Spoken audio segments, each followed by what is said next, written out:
que viste calza. ¿Cómo la ves? Y tú le puedes decir, el leño. ¿Ese es tu gran plan como nueva líder?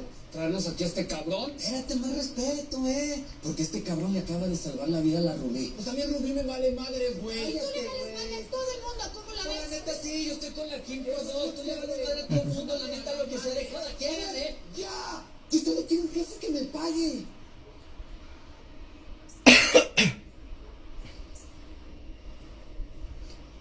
Bueno, yo les cuento la historia de primera mano con Arteaga. Resulta que esta enemistad viene de generaciones atrás. Este cabrón traicionó a mi papá, su socio, se le comió a la mujer, mi mamá. Y desde ahí el tema ha sido muerte. Él o yo. Y bueno, ya saben cómo terminó la historia. A este angelito todavía no le tocaba subir al cielo. Entonces, si lo que quieren es darme piso, yo creo que este es el momento, porque gracias a Dios ya tengo la conciencia tranquila.